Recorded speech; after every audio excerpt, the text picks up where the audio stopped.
Então, boa noite a todos. É com grande alegria que, neste momento, direto aqui de Pato Branco, no Paraná, estou atendendo ao convite de nosso irmão José e falando, então, iniciando a minha fala desta noite, a quem está aí nos assistindo.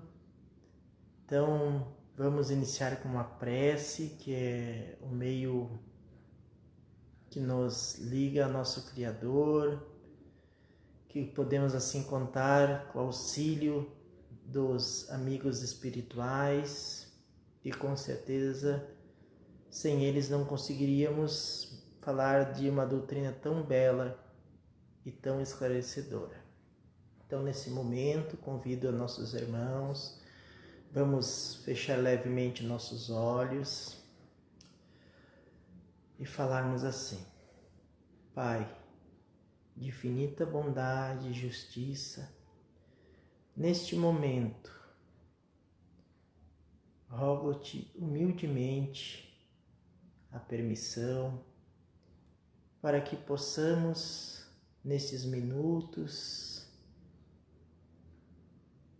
se assim formos merecedores, contarmos com o auxílio de nossos amigos espirituais, para que consigamos explanar o texto escolhido da noite com humildade, tendo a certeza que temos muito ainda para nos melhorarmos e ainda mais para nos mortificarmos, vivenciando dia a dia os ensinamentos do Teu Evangelho. Obrigado, Pai, obrigado, Mestre, e que assim seja. Então, amigos, como disse inicialmente antes da prece, é com grande alegria que venho atender ao convite de nosso irmão José nesta casa, ao Harmonia e Luz, que nos tempos que nos encontrávamos por Caxias do Sul nos acolhia tão carinhosamente. Temos muita gratidão a esta casa, a todos os trabalhadores que frequentam, que trabalham nela, e que possamos nós, na nossa pequenez, então, conseguirmos fazer o comentário da noite, baseado no Evangelho segundo o Espiritismo, no capítulo 16, que fala sobre a verdadeira propriedade. Por que escolhi esse tema desta noite? Neste momento em que passamos por um pequeno contratempo, um desafio evolutivo, que é a pandemia do coronavírus, demonstrou-se a fragilidade que o ser humano apresenta quando se vê ameaçado em seus desejos materiais. Então, devido a isso, muitos profissionais ficaram sem conseguir trabalhar e, consequentemente, diminuiu a renda, levando muitas vezes a uma falta de fé em relação ao futuro, a aflição de como seriam cumpridos os compromissos.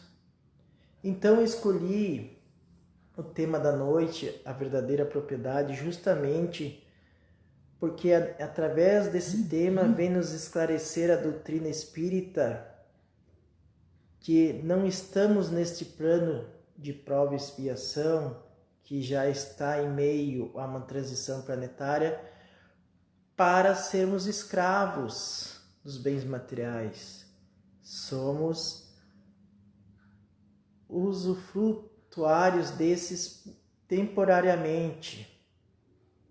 Então, vamos iniciar a leitura do Evangelho para, no seguimento, os comentários. Então, do capítulo 16 de O Evangelho segundo o Espiritismo, instruções dos espíritos, a verdadeira propriedade. O homem só possui em plena propriedade aquilo que lhe é dado levar deste mundo, do que encontra ao chegar e deixa ao partir, goza ele enquanto aqui permanece.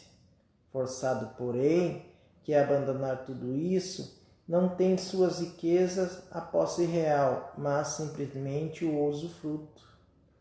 Que é então que ele possui nada que é de uso do corpo, tudo que é de uso da alma, a inteligência, o conhecimento e as qualidades morais. Então, sendo a doutrina espírita uma doutrina que nos ensina que a vida não começa no berço e nem termina no túmulo, consequentemente ela também nos esclarece que no momento então que nos desligamos desse envoltório material, que também não nos pertence, é nos emprestado para que retornamos este plano, manteremos a nossa individualidade. Tudo aquilo que vivenciamos em nossa existência, estaremos levando junto de nós. Não nos tornaremos criaturas melhores ou piores porque nos desligamos do corpo físico. Então aqui fala que tão somente levaremos de volta para a nossa pátria mãe o conhecimento, a inteligência e as qualidades morais. Então, assim sendo, tudo aquilo que nós desenvolvemos durante a nossa existência terrena, de bom ou menos bom, estaremos agregando a nossos espíritos, que a princípio fomos todos criados simples e ignorantes. Mas, diante disso, de todo aquele planejamento reencarnatório que fizemos anterior à nova existência, aonde nas obras de André Luiz é nos apresentado esse departamento de planejamento reencarnatório, então retornamos a este plano Terra com promessas de nos tornarmos criaturas melhores, mas chegamos aqui e acabamos nos perdendo diante de tanta fascinação que esse plano ainda nos apresenta. Mas daí então, trabalhando para preparar a explanação desta noite, fui atrás de alguns materiais, porque a doutrina espírita nos convida ao estudo, para que busquemos o conhecimento, mas para que usemos este mesmo conhecimento para nosso melhoramento, nosso amadurecimento espiritual. Então, diante disso, muito material foi me aparecendo. E como, quando se fala em fascínio pelos bens materiais, logo lembramos que estamos constantemente buscando a riqueza. A riqueza é essa que acreditamos nos trazer a felicidade. E acabamos que nos perdemos nossos reais objetivos daqui estarmos. Então, à medida que vamos nos envolvendo e deixando-nos levar, consequentemente, por essa luta desenfreada pela riqueza, vamos deixando-nos afligir, porque vemos que parece que essa é uma luta que nunca terá fim. E daí, quando obtemos a riqueza, parece que isso ainda não trouxe a verdadeira felicidade. E à medida que vamos lutando e lutando e lutando para conseguir superar as nossas aflições, porque parece que não conseguimos aquele objetivo que realmente procurávamos. Então tem uma frase no livro Mensagens de Luz, de André Luiz, que diz assim: o excessivo apego aos bens materiais parece cegar a sua alma para as coisas do espírito. Vive infeliz cada vez mais, mergulha no egoísmo. No entanto, se a sua alma procurar as coisas de Deus, não lhe faltarão boas aspirações para a sua vida. A luz do entendimento é a força para a sua mente. Então, procuramos tanto as riquezas materiais, tanto,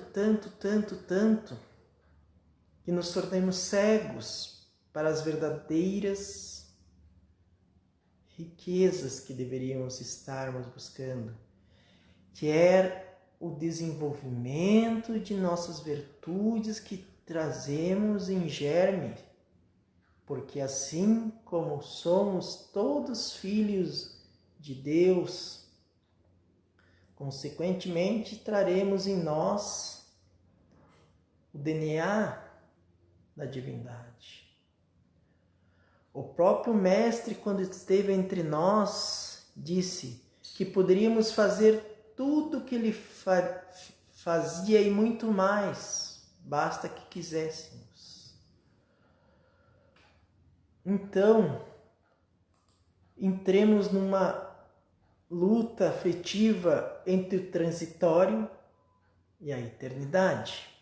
O que realmente importa são os bens eternos. Mas nos cegamos diante disso e continuamos a nossa saga, a nossa luta pelos bens materiais. Então existe no Evangelho segundo o Espiritismo, no capítulo 2, no item 6, que diz assim: Deus não condena os gozos terrenos, condena sim o abuso desses gozos em detrimento das coisas da alma. Então, quando começamos a ver que perante a sociedade estamos sendo prestigiados, porque muitos de nós ainda procuramos as riquezas, o poder e a projeção social, mesmo que muitas vezes temos que realizar atos menos dignos para conseguir isso e até se manter no topo. E daí vamos nos comprometendo. E tem também do texto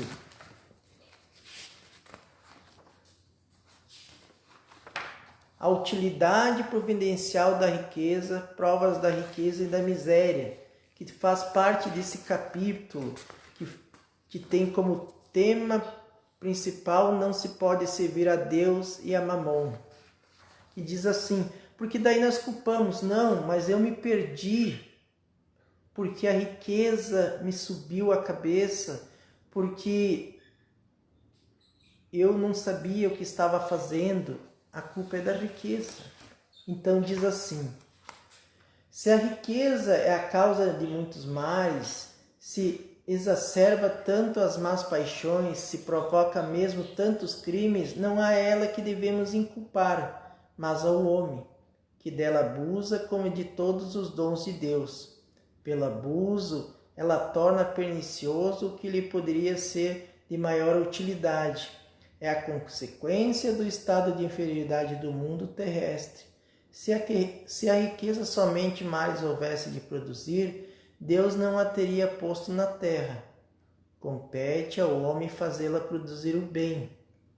Então veja bem, não é os bens materiais, aqueles que usufruímos temporariamente, os culpados de estarmos trilhando os caminhos errados.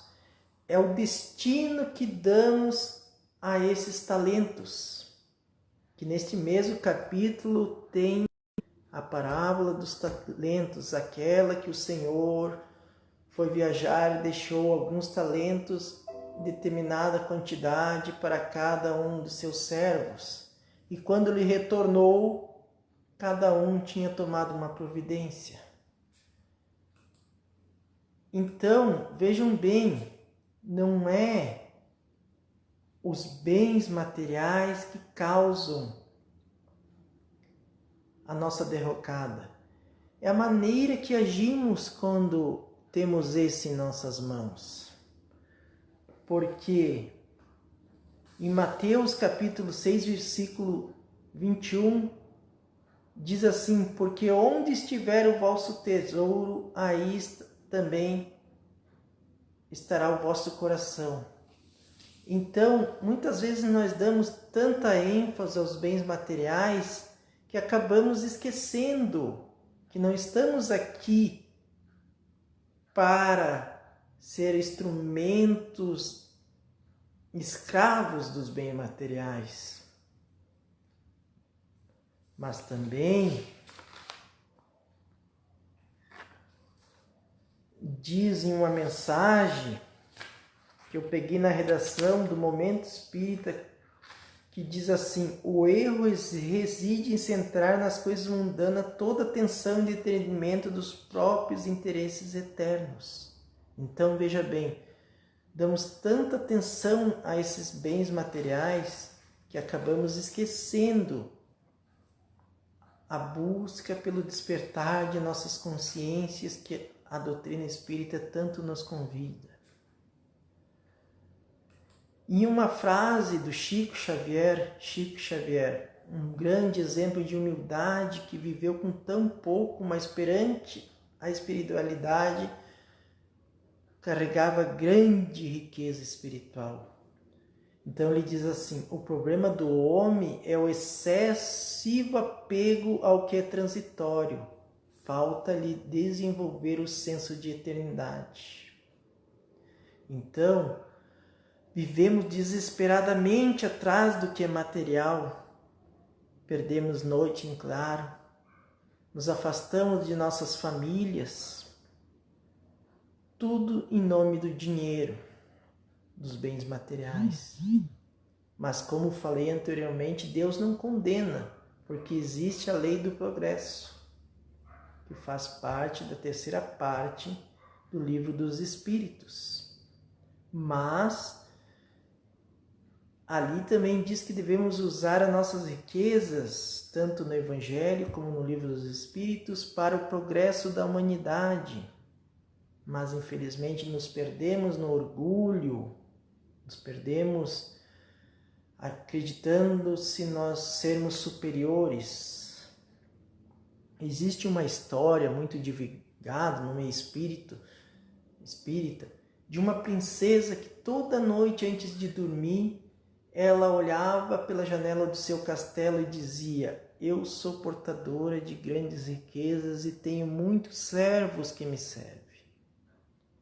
E ia dormir. E certa noite o seu mentor espiritual lhe convidou em desdobramento para ela ir até o plano espiritual. Chegando lá, viu um belo castelo, muito cheio de detalhes, de riquezas. E ela ficou maravilhada com aquele castelo. Ela perguntou para o seu mentor de quem que era aquele castelo. Tão bonito que o dela parecia uma choupana perto daquele castelo. Esse castelo pertence a teu jardineiro. Ela: como pode? Ele é o só um jardineiro, mas ele, além de trabalhar para você, ele cuida da mãe dele, que está com grande dificuldade em sua saúde.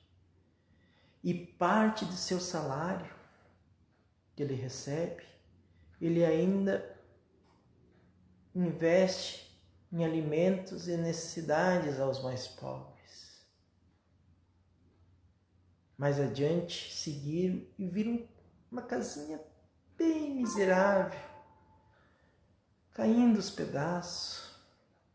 E ela pediu, mas de quem que é essa casa aqui abandonada? Não, essa é a sua morada.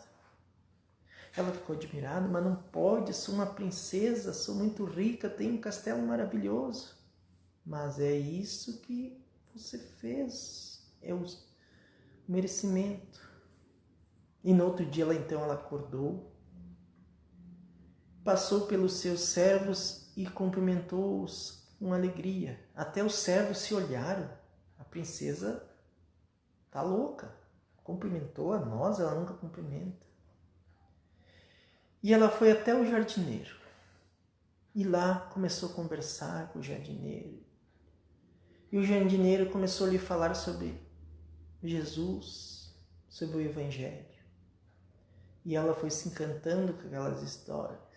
Então o jardineiro convidou-a para ir nos lugares onde a pobreza, que ela não conhecia. E ela começou a trabalhar e se devotar àqueles mais pobres.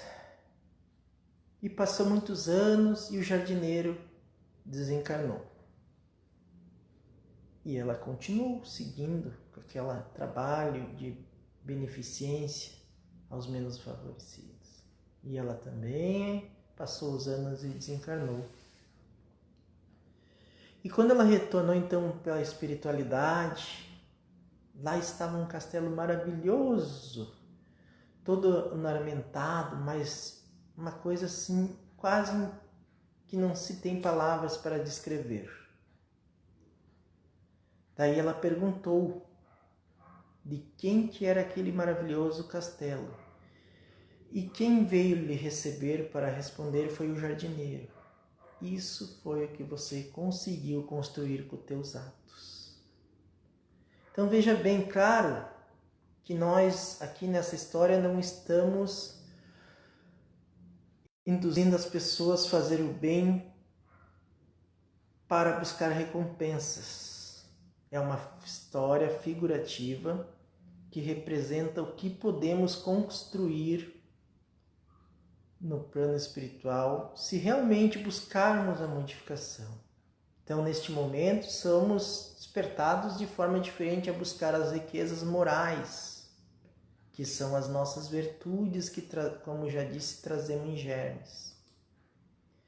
Então, Jesus, numa célebre frase reproduzida por Mateus, capítulo 16, versículos 19 e 21, nos convida assim: não ajunteis tesouros na terra, onde a traça e a ferrugem tudo consome, e onde os ladrões minam e roubam, mas ajuntais tesouros no céu, onde nem a traça nem a ferrugem consome, e onde os ladrões não minam e não roubam. Porque onde estiver o vosso tesouro, aí estará também vosso coração. Então, aonde que realmente estiver nossos pensamentos, nosso verdadeiro objetivo, lá estará voltado as nossas energias vibratórias de elevação, porque nós realmente estaremos nos destinando a trabalhar para que aquilo aconteça.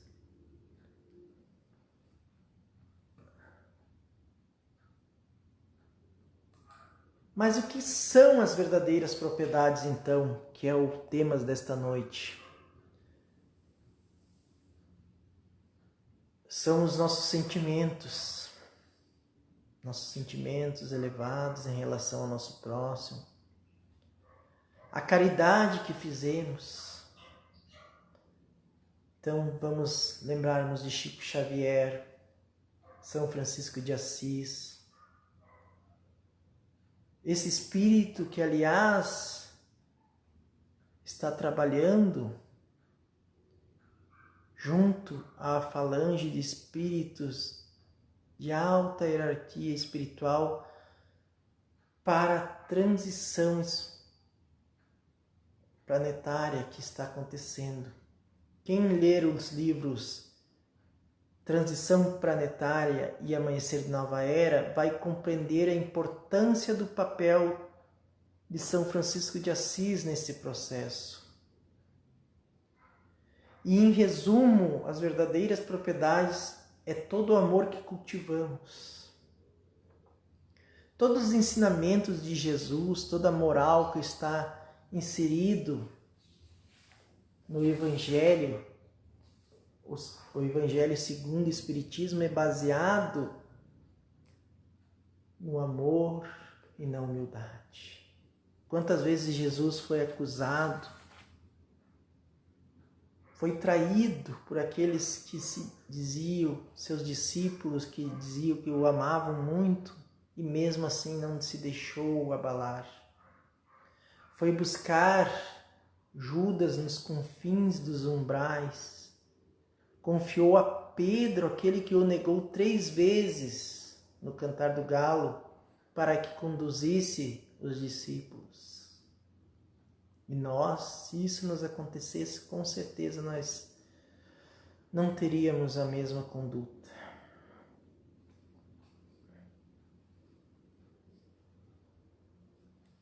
Então, em Mateus capítulo 6, versículo 33, Jesus diz assim: buscai em primeiro lugar o reino de Deus e sua justiça, e todas essas coisas vos serão acrescentadas.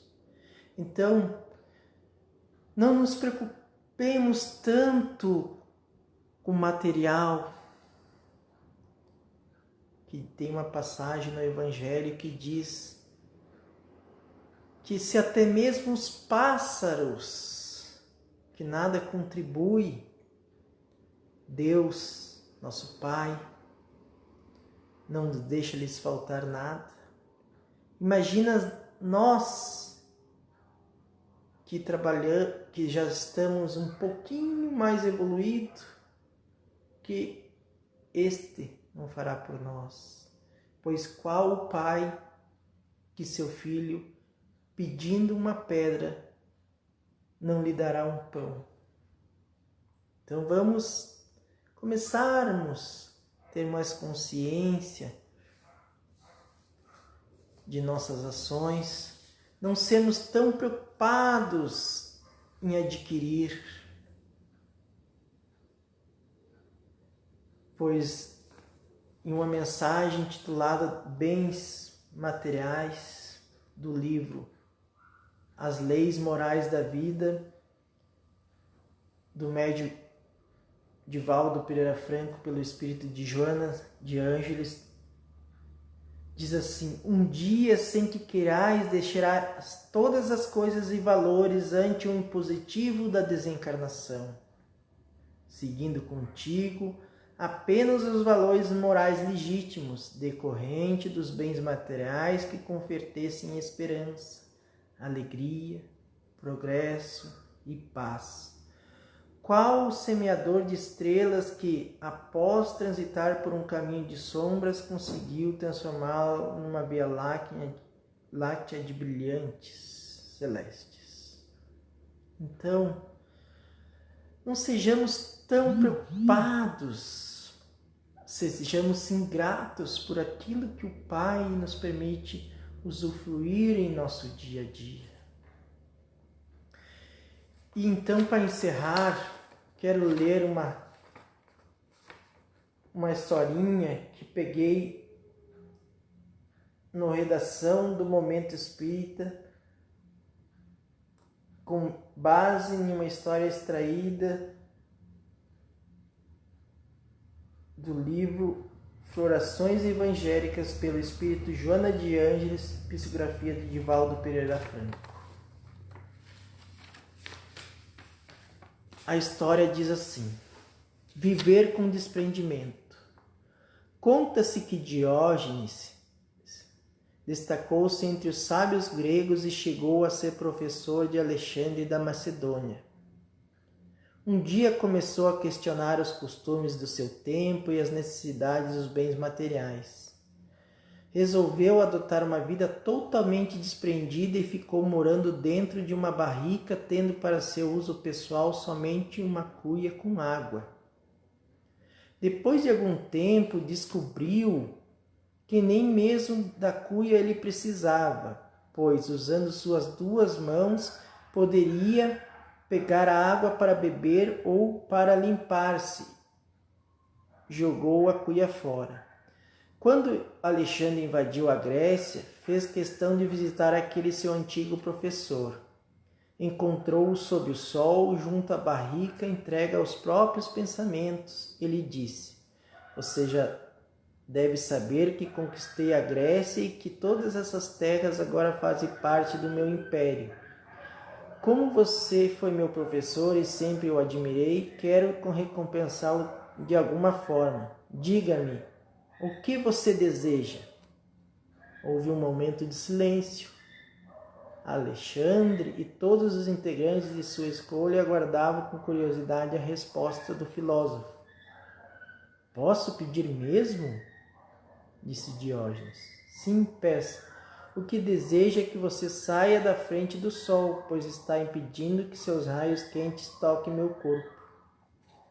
Alexandre não respondeu, apenas saiu da frente do sol e, naquele pequeno gesto, tentou compreender a filosofia de vida de seu antigo mestre.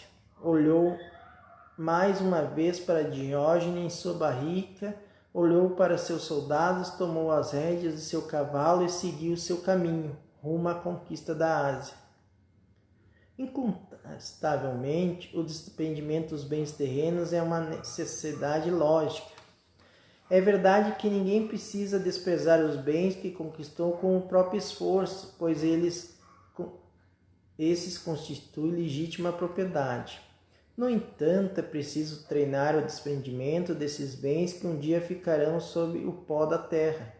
Além disso, há uma grande diferença entre possuir bens materiais e deixar possuir por eles.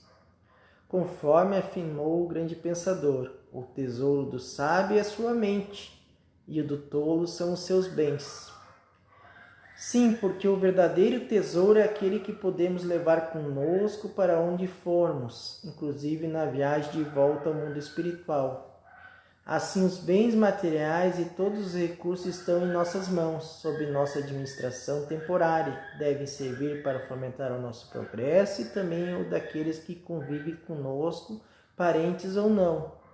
Quando as riquezas terrenas geram salário, saúde, educação e oportunidades dignas para o ser humano, são geradores de tesouros nos céus e garante o bem-estar do espírito imortal que dela faz bom uso. Mas quando as riquezas servem apenas para deleite daquelas que as detêm, geram infelicidade e desgosto no além-túmulo.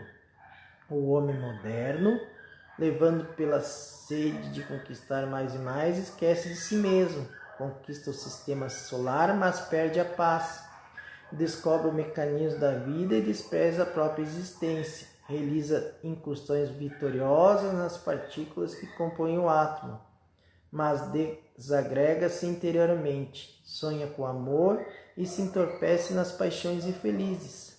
Aspira à felicidade, mas se intoxica nos gozos brutalizantes. Importante, sim, conquistas intelectuais que geram o progresso e bem-estar da humanidade. No entanto, é imprescindível cultivar o solo dos corações, onde as flores das virtudes possam germinar e crescer, gerando felicidade e paz verdadeiras.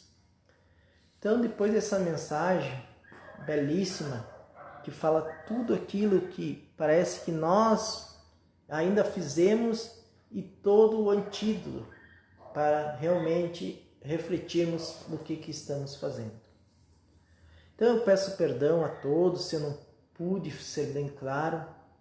Agradeço novamente a oportunidade desta casa que traz muita luz a todos os que a frequentam, e que o Mestre Jesus possa sempre estar junto de nós, nos auxiliando, para que sigamos a nossa caminhada com consciência do que estamos fazendo, das oportunidades que temos recebido.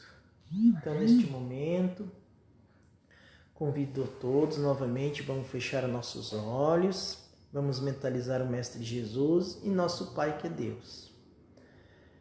Assim agradecemos, Mestre, amigo, a oportunidade de mais uma vez estarmos contando com o auxílio de nossos amigos espirituais, de estarmos falando da doutrina espírita que tanto nos consola como nos esclarece em seu tríplice aspecto, agradecendo a oportunidade que recebemos desta sociedade espírita de estarmos dialogando, e que a sua paz, que a sua luz, Mestre amigo, possa sempre estar junto de nós, nos guiando e nos dando as forças necessárias diante dos desafios que se apresentam em nossas novas existências. Obrigado, que assim seja. Muito obrigado a todos, tenham uma ótima noite e que a paz e a luz do Mestre sempre esteja conosco. Obrigado e que assim seja.